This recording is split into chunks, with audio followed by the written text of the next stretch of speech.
dari nol. Apalagi nih.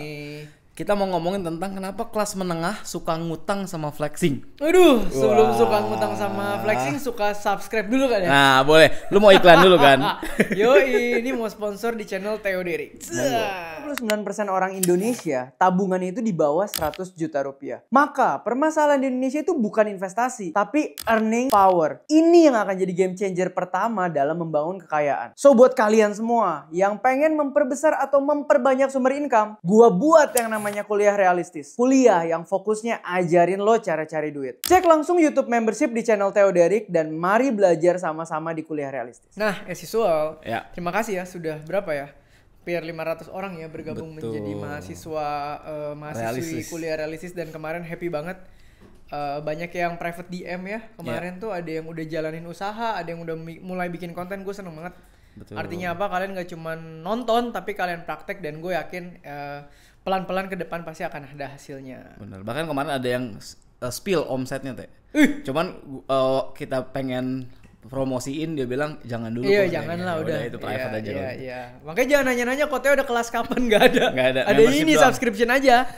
Biar nggak repot hidup. Ya oke, kita Ya. mau belajar sekarang Ya, dari ya, nol ngomongin tentang kenapa kelas menengah bawah suka dua hal ini teh. Satu Apa? ngutang, satu flexing. Nah, ini mah lingkungan keluarga saya. Nah menurut lu kenapa? Apa ada behavior Ya. yang salah gitu? Akhirnya menyebabkan ke arah sana. Karena menengah bawah.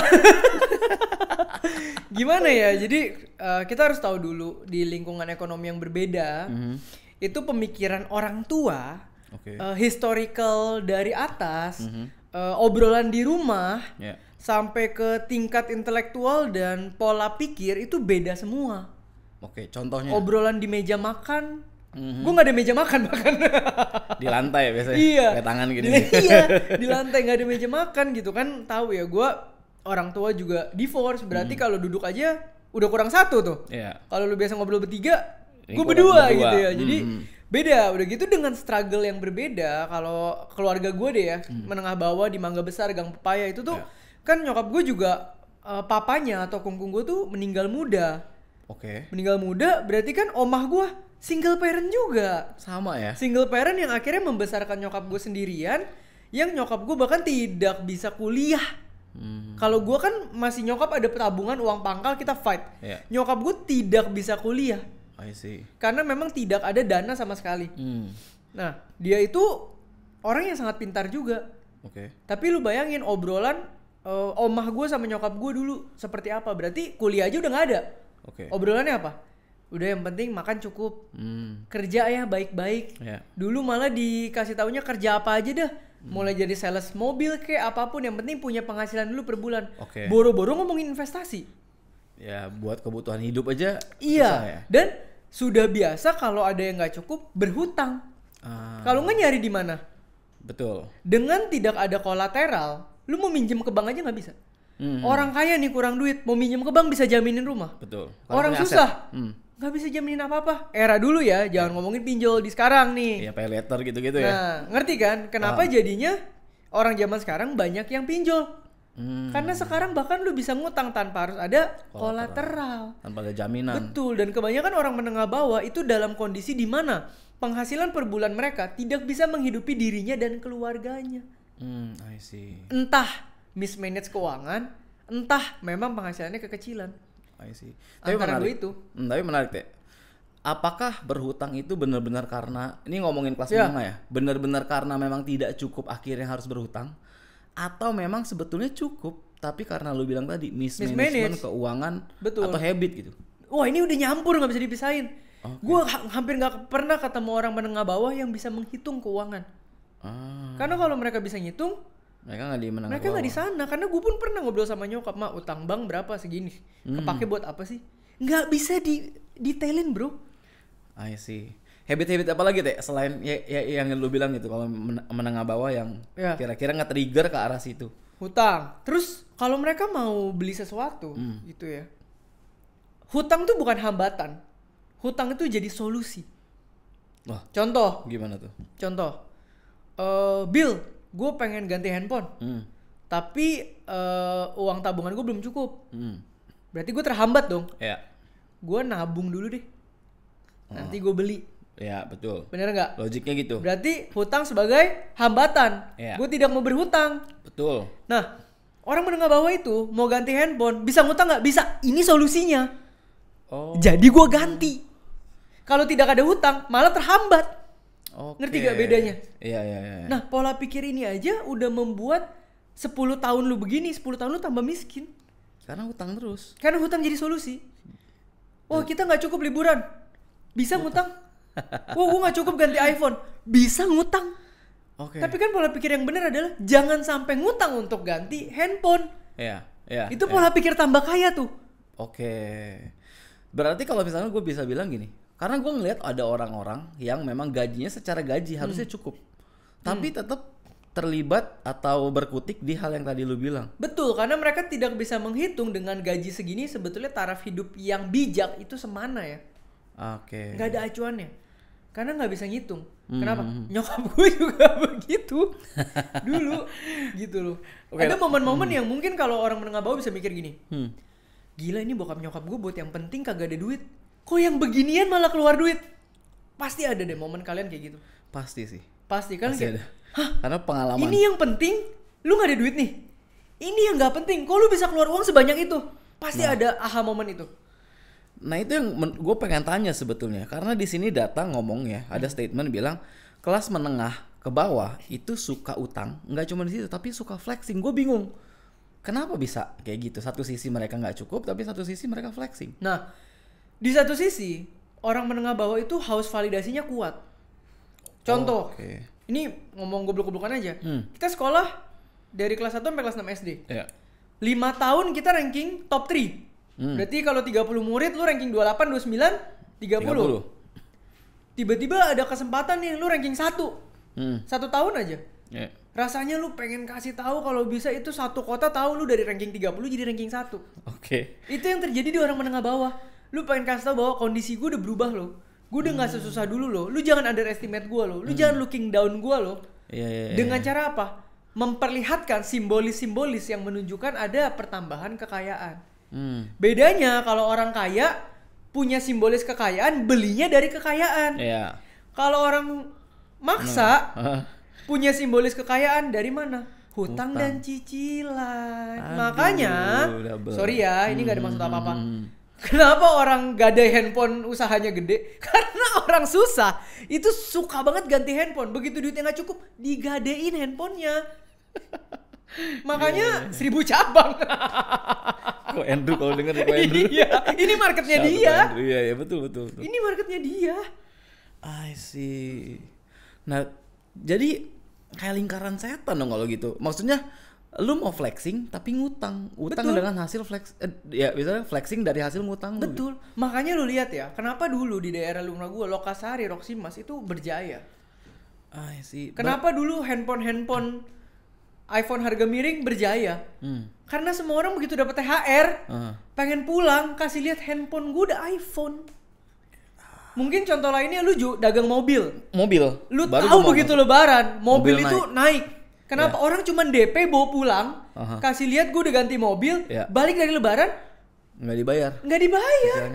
Dan Sita mobilnya. itu fakta. Itu terjadi ketika gue jualan mobil. Itu banyak terjadi, Pak. Itu. Jadi penjualan di saat-saat lebaran puasa itu bisa 2 kali lipat. Betul. Dari penjualan biasa. Ini ngomongin mental yang salah. Tapi kalau kita ngomongin kebutuhan yang sangat mendesak ada juga. Ada juga orang-orang di bagian yang memang kebutuhannya nggak tercukupi, mau nggak mau hutang. Yaitu gue nggak bisa ngomong, itu namanya kepentok keadaan. Sebetulnya selama mindsetnya tidak salah gitu ya. Iya. Ya one day pasti akan ada rezekinya dan lifestyle hutang menjadi sumber kekayaan ini yang jadi masalah. Karena gue bahkan punya, ini kalau orangnya nonton dia bisa validasi nih, bahkan gue punya temen dulu kerja di ini office yang kita bikin pameran ya. Oke. Ya. Liburan bro. Ini kalau dia denger nggak apa-apa tersinggung nih. Sekalian buat edukasi. Ya namanya siapa teh? Liburan nih bro. Ke Asia lah, gue nggak sebut negaranya. Cicil 12 kali. Jadi liburannya Desember, bayarnya selesai Desember tahun depan. Nikmatnya sekarang, tidak nikmatnya sampai setahun. Kenapa? 12 bulan ke depan lu nggak pernah tahu kejadian musibah apa. Benar. Kalau tiba-tiba ada pengeluaran penting nggak bisa, kepotong sama liburan yang lu bayar 12 kali ke depan. Iya. Ini gitu loh. Oke. Nah kalau ngomongin tadi, kan ini kayak lingkaran setan ya. Iya. Maksudnya lu bahkan bisa flexing dari hasil Betul. ngutang. Gimana cara nge-breakthrough-nya itu kan maksudnya lingkaran setan yang nggak akan pernah kelar.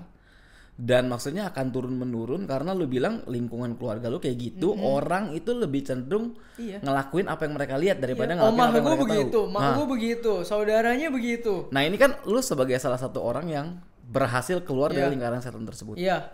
Nah gimana caranya? Yang buat- pertama, harus terliterasi finansialnya itu dulu.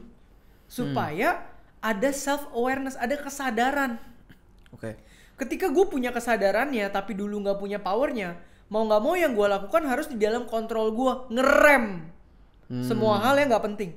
Oke. Akan ada momen dimana 1-2 tahun gue ngerasa anjir hidup seret banget, tapi mau nggak mau itu fasenya. Ya. Ada fase dimana anjir makan tuh harus dihitung banget, mau nggak mau itu fasenya. Oke. Setidaknya dari kondisi lu minus atau punya hutang sampai 0 dulu, baru pelan-pelan menabung surplus dulu. Oke. Ketika mulai surplus berapapun, lu mulai bangun habitnya 2, 3, 4 tahun, mulai ada uang nganggur di tabungan, Oke. baru hidup lu mulai bisa tingkat enaknya naik sedikit demi sedikit. Nah proses itu orang mau nggak? Nah itu pak masalahnya. Enggak. Jadi kalau lu ngomong tadi gua simpulistik aja. Berarti harus aware dulu di awal. Ketika lu aware, lu belajar terus buat naikin literasi finansial lu. And then tadi lu bilang selalu mention tentang habitnya lu ganti. Orang gue bercanda sama bini gue. Kita ke Singapura dalam 8 tahun ini, range ke Singapura beda banget loh. Awal-awal ke Singapura gue patungan sama belasan orang tidur di People's Park, Chinatown, apartemen. Cuma berapa ratus ribu. Makan hawker center bagi 2. Cuman pengen tahu Singapura kayak apa. Yeah. Jalan kagak pakai Uber, semuanya full MRT, jalan kaki kalau bisa. Yeah. Supaya irit.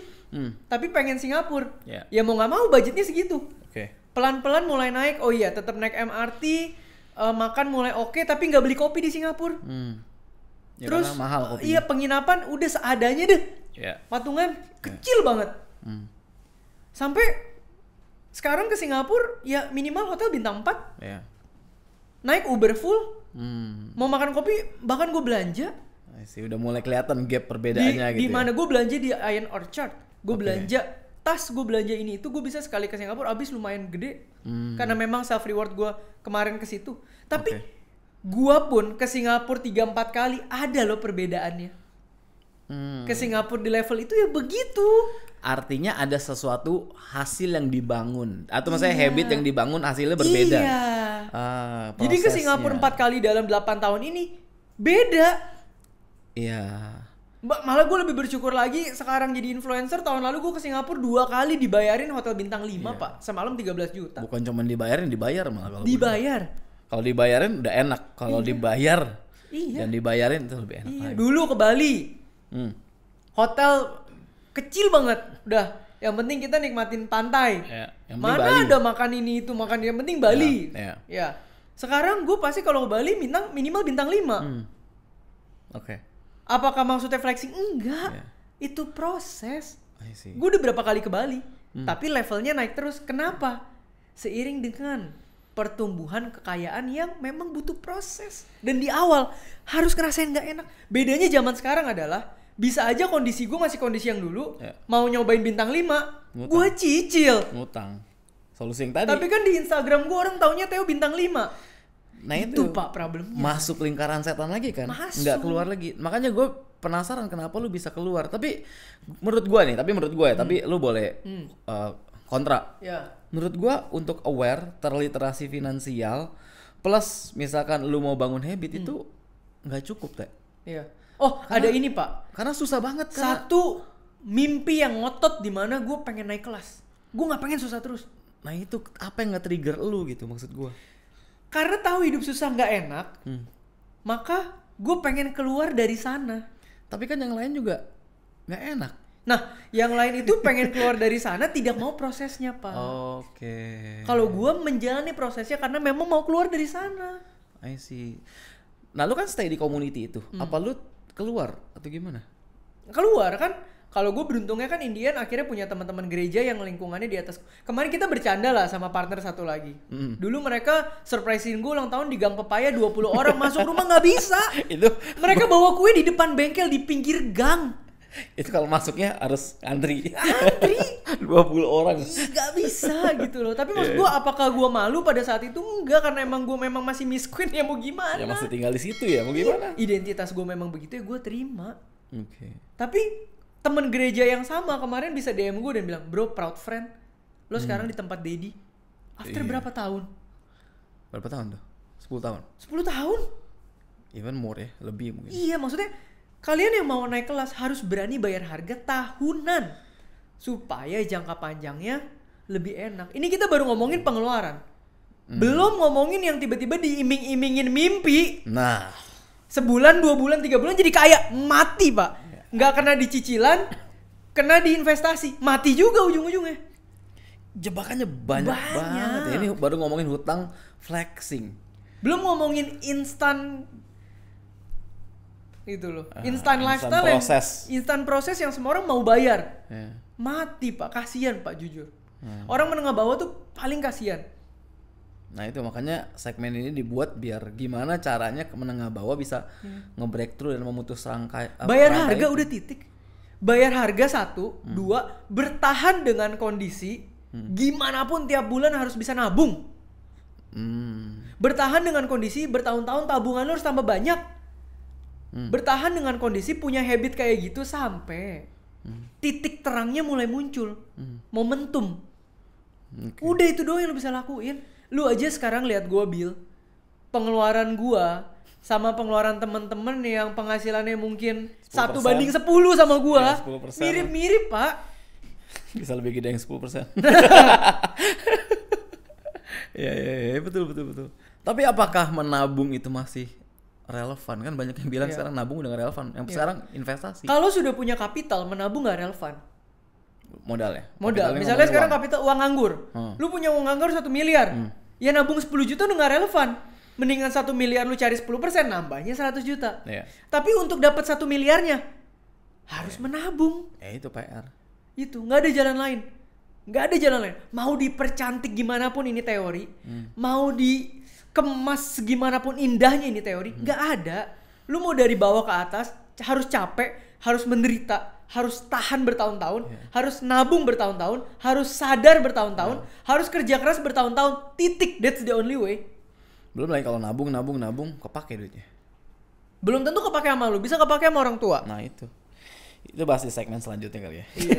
Makanya dibilang kenapa orang kaya itu presentasenya dikit, karena memang perjuangan sampai sana dari bawah itu setengah mati. Orang bisa do the best dan tetap gak nyampe sana. Makanya gue bilang nggak semua orang bisa disamaratakan level kekayaannya. Kekayaan itu sebetulnya tonggak estafet antara generasi keluarga, Pak. Setuju gue kalau itu. Jadi makanya kemarin sempat banyak perdebatan tentang pewaris dan perintis. Ya kan? Karena ya itu memang ya mainnya ngomongin generasi. Betul. Yang tadi lo ngomongin kan capital aja udah beda. Iya. Ini di tempat Om Deddy gue bilang, lu bisa bilang seseorang itu miskin karena bodoh, karena nggak kompeten, karena males, jika sama-sama di keluarga yang berkecukupan. Ya setuju sih. Karena dia nggak berhasil karena memang nggak berhasil. Ya, Karena betul. dia nggak perlu mikirin hal lain, fokusnya di situ doang. Nggak perlu mikirin orang tua, bayaran sekolah, makan, Enggak. bayar tempat tinggal. Betul. ya Tapi kan? at the moment ketika orang sama-sama dapat 100 juta per bulan udah gede loh ya. Tapi yang satu buat diri dia doang, yang satu harus biayain adek, biayain emak, asuransi bapak, cicilan rumah, cicilan mobil, Sisanya dikit. sisanya dikit. Betul. Sama-sama 100 juta loh. Iya benar. Tidak menjadi yang ini lebih pintar dan ini lebih bodoh. Sesimpel hidden cost orang memang beda-beda.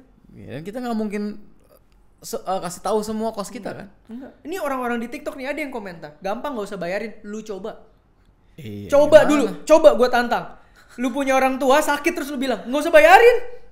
Nggak bisa. Bisa nggak lu ngomong? Nggak segampang itu Nggak omongannya. segampang itu. Lu ngomong kayak gitu karena lu tidak di situ. Tidak merasakan. Betul. Gitu loh. Ya kan ada yang bilang gitu kan. Ini bukan kewajiban anak. Itu sama tugas kayak apa orang tau tua nggak? gitu. Lu di apartemen lantai 30, gempa, goyang. Doa aja, mati juga masuk surga, ngapain panik? Lu coba aja tuh diguduk lu doa. 30. Iya bener. Lari lu pasti. Pastilah. Pasti.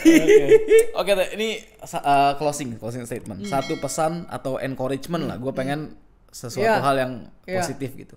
Buat orang-orang yang lagi denger yang sekarang udah aware, pengen banget keluar dari lingkaran setan ini. PR kita untuk meniti jalan ke atas cuma satu. Konsisten bertambah kaya. Bukan konsisten bermimpi jadi kaya. Konsisten bertambah kaya. Artinya apa? Ketika tiap bulan lu bisa surplus atau uangnya nganggur atau bertambah 1 juta aja, setahun tuh lu tambah kaya 12 juta. Mulai aja dulu dari situ. Tutup kuping, tutup mata, udah itu dulu. Nanti kalau lu tiba-tiba udah punya 200 juta nganggur, baru lu ngomongin yang lain. Gue mau beli apa ya? Gue mau invest apa ya? Baru gitu. Kalau masih di tahap survival, ya survive dulu gitu. Jangan lu lagi di kondisi perang, lagi ada bom, ada ranjau, terus lu bilang, ih pergi masak enak juga ya. Gak relevan. Gak relevan, lu mau pergi pijit, lu besok injek ranjau meninggal. Iya betul. Ya pikirin dulu ini keluar dari ladang ranjau ini gimana. Ya kalau perang kan gampang ya kelihatan ya. Kalau ini kelihatan. Kan kelihatan. Betul. Kenapa gue cukup emosional ngomongin ini? Karena gue berasal dari sana dan gue pengen kalian juga punya pertambahan hidup yang baik dan realistis. Capek gak sih hidup susah? Betul. Dan harus punya tadi niat dan keberanian buat nge-breakthrough itu. Iya. Ibaratnya kalau lu sekarang kalau ada narasi yang masuk adalah gini. Lu mental harus kuat banget supaya lu tambah kaya. Ya betul. Mentalnya mental tambah kaya, jangan mental judi. Pakai itu mental jadi dorongan lu bayar harga. Gitu lu jangan keterbalikan. Kalau ntar lu mati, lu miskin lagi. Oke, mantap Teh. Udah cukup gua rasa. Semoga yang nonton benar-benar terberkati karena gua ngerasa spiritnya banget nih ngomongin ini. Kalau gitu gua tutup dari nol ngomongin kelas menengah, utang dan flexing. Sampai ketemu dari nol berikutnya.